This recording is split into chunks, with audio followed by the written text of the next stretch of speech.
नमस्कार दोस्तों, जय श्री कृष्णा, राधे राधे। तो दोस्तों, इस वीडियो में हम आपको सुनाने जा रहे हैं रक्षाबंधन की वो कहानी जो पुराने टाइम से सुनी जा रही है, पारंपरिक और पौराणिक कहानी है।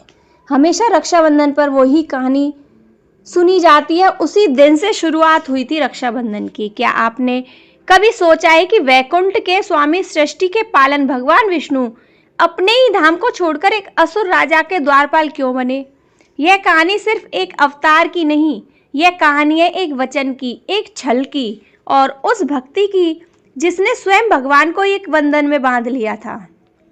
यह कहानी उस रहस्य से शुरू होती है जब माता लक्ष्मी ने अपने ही पति को वैकुंठ में नहीं पाया। वैकुंठ जहाँ आनंद की धारा बहती थी, आज वहाँ महीनों से एक सन्नाटा पसरा था।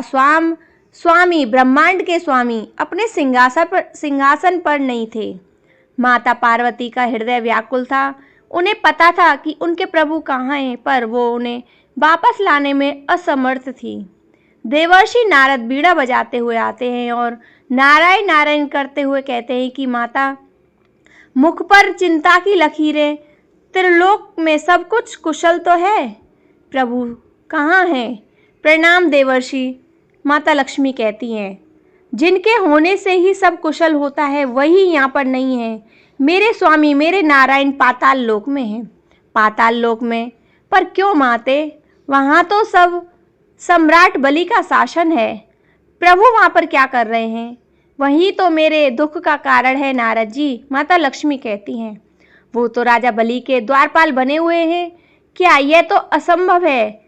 देवर्षि नारद ने कहा, देवों के रक्षक एक असुर के प्रहरी पर कैसा हो सकता है? अनहोनी के पीछे ये क्या कथा है? यह कथा शुरू होती है एक भक्त के अहंकार से, एक गुरु की चालाकी से और मेरे प्रभु के एक छल से। लेकिन क्या आप जानते हैं कि इस छल में एक ऐसी वस्तु का प्रयोग होता है जो शुक्राचार्य की सबसे बड़ी गलती बन गई थी। वो वस्तु क्या थी? इसका जवाब हम इस वीडियो में आपको बताएंगे, तो कहानी को ध्यान से देखिएगा। यह कहानी उस समय की है जब धरती पर एक ऐसा राजा था जिसके दान के चर्चे देवलोक तक थे। वो था प्रहलाद का पुत्र असुर सम्राट बलि। अपने दादा की तरह ही विष्णु भक्त था, पर उसकी भक्ति में एक सूक्ष्म अहंकार था। गुरुदेव, मेरी तपस्या और मेरे दान ने मुझे इंद्र से भी महान बना दिया है। स्वर्ग पर मेरा अधिकार है। अब केवल एक अंतिम अश्वमेध यज्ञ शेष है। उसके पूर्ण होते ही मैं त्रिलोक का स्वामी बन जाऊंगा।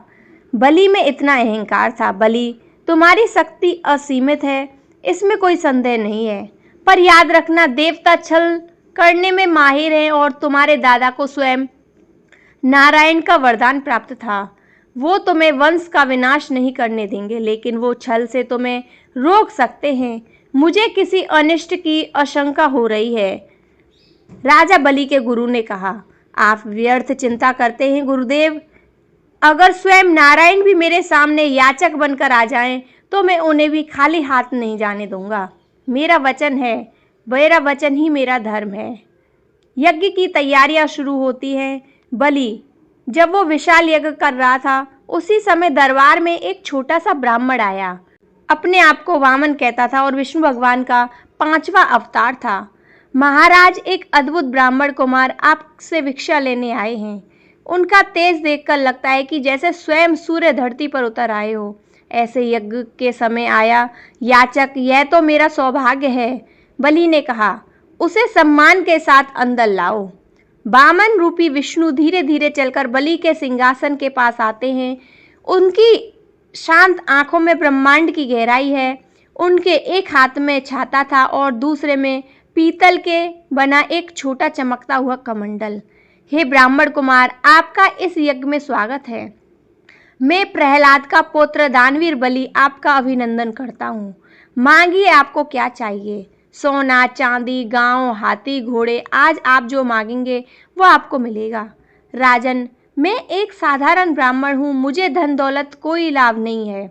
मुझे तो बस अपनी साधना के लिए 3 पग भूमि चाहिए, जिसे मैं अपने इस छोटे पैरों से नाप सकूं। 3 पग भूमि, और वो भी इस नन्हे पैरों से।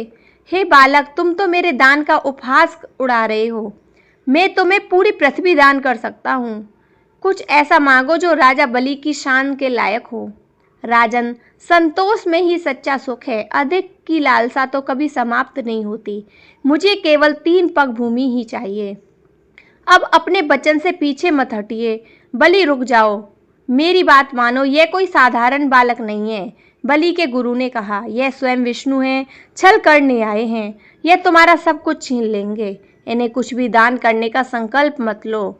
गुरुदेव, अगर यह स्वयं भगवान विष्णु हैं, तो ये मेरा सबसे बड़ा सौभाग्य है कि आज भगवान मुझसे मांगने आए हैं, और वचन देकर पीछे हटना यह बलि का धर्म नहीं। जब बलि ने संकल्प लेने के लिए आगे हाथ बढ़ाया और संकल्प लेने का समय आया, तो शुक्राचार्य ने सोचा, अरे यह बलि तो वचन दे बैठा, अब सब खत्म हो जाएगा, रोकना होगा इसे। हाँ, मैं जल के इस पात्र में छिप जाता हूँ। अगर जल बाहर नहीं निकलेगा तो इसका संकल्प पूरा नहीं होगा। मुझे ही रोकना होगा इसे, शुक्राचार्य ने कहा। शुक्राचार्य ने अपनी माया से सूक्ष्म रूप धरा और जल पात्र की नली में जाकर बैठ गए ताकि जल बाहर ना आ सके। अरे, जल क्यों नहीं निकल रहा? बामन सब समझ रहे थे। तभी बामन मुस्कुराए और उन्होंने सूखी नुकीली कुश घास का एक तिनका उठाया और मुस्कुराते उस पात्र की नली में डाल दिया। कुशा की नोक सीधे शुक्राचार्य की एक आंख में जा लगी। वो पीड़ा से छटपटाते हुए बाहर निकले। उनकी एक आंख हमेशा के लिए नष्ट हो गई। इसके बाद बलि ने अपना संकल्प पूरा किया और जैसे ही यह शब्द उनके मुख से निकले, इतिहास ने एक नया मोड़ लिया। उस छोटे से ब्राह्मण बालक का शरीर अब पूरे ब्रह्मांड में फैल रहा था। वह बामन नहीं, अब त्रिविक्र थे। उन्होंने अपना पहला कदम उठाया और एक ही पग में समस्त भूलोक नप गया। उन्होंने अपना दूसरा कदम उठाया और दूसरे पग में संपूर्ण देवलोक और ब्रह्मलोक तप गए। विराट भगवान विष्णु बलि की ओर देखते रहे। बलि, तुम्हारे दान के अनुसार 2 पगों में मैंने पृथ्वी और स्वर्ग नाप लिया है। अब बताओ, अपना वचन पूरा करने के लिए मैं तीसरा पग कहाँ रखूं? बलि के चेहरे से अहंकार का नकाब उतर चुका था। वो घुटनों के बल बैठ गए और हाथ जोड़ लिए। प्रभु, आपने मुझसे मेरा राज्य छीना, मेरा स्वर्ग छीना, पर आप मेरी भक्ति नहीं छीन सकते। यह शरीर नश्वर है, अगर कुछ बचता है तो वह है मेरा अहंकार। प्रभु, तीसरा पग मेरे इस अहंकार से भरे मस्तक पर रखिए और मुझे मुक्त कर दीजिए। नारायण की भक्ति तभी पूर्ण होती है जब उससे प्रेम हो और स्मरण हो। अगर इस कथा ने आपके मन में भक्ति की एक लौ जगा दी तो इस वीडियो को लाइक ज़रूर करें और कमेंट में केवल नारायण नारायण ही नहीं बल्कि एक छोटा सा संदेश भी छोड़ जाइए। शायद यह संदेश नारायण के चरणों तक पहुंच जाए। प्रभु, आपने मुझे सब कुछ दिया, लोक, यश और कृपा, लेकिन मैं अब आपके दर्शन कैसे करूंगा? मैं चाहता हूं कि मैं हर दिन आपके दर्शन कर सकूं। कृपया मुझे इस एक आशीर्वाद से वंचित ना करें। हे बलि, तुम्हारी यह विनती भी स्वीकार है। मैं स्वयं सुतल लोक में निवास करूंगा और तुम्हारे द्वारपाल के रूप में, जिससे तुम रोज मेरे दर्शन कर सकोगे। और इस तरह एक भक्त के वचन ने स्वयं भगवान को ही बांध लिया। वो तो क्या, मेरे स्वामी को वापस लाने का कोई मार्ग ही नहीं है देवर्षि। क्या वो हमेशा के लिए एक प्रहरी बने रहेंगे? मार्ग में आते हर बंधन को काटने का एक सूत्र होता है, पर इसके लिए आपको उस राजा के पास जाना होगा। नारायण ने कहा, जिसने आपके पति को बंदी बनाया है, पर एक देवी के रूप में नहीं बल्कि एक बहन के रूप में।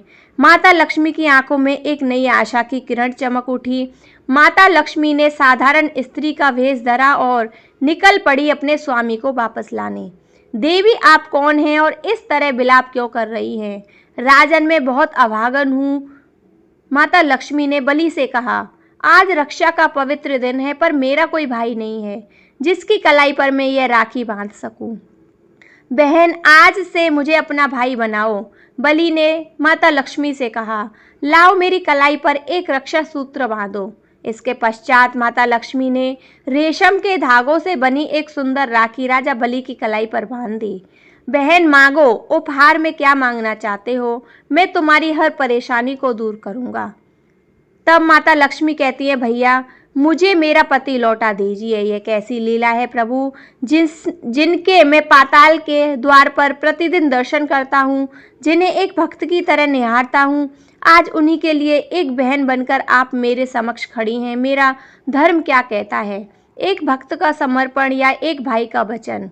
एक पल की खामोशी के बाद बलि के चेहरे पर एक शांत मुस्कान आती है और वह हाथ जोड़ लेते हैं। नहीं, राजा बलि हार सकता है पर एक भाई नहीं। माते, आपने मुझे भाई बनाकर धन्य कर दिया। आपका पति आपका है, आप प्रभु को अपने साथ ले जा सकती हैं। राजा बलि, आज श्रावण मास की यह पूर्णिमा इतिहास में रक्षाबंधन के नाम से जानी जाएगी। यह त्योहार भाई बहन के पवित्र प्रेम और वचन का प्रतीक बनेगा। तो दोस्तों, आपने पूरी कहानी सुनी।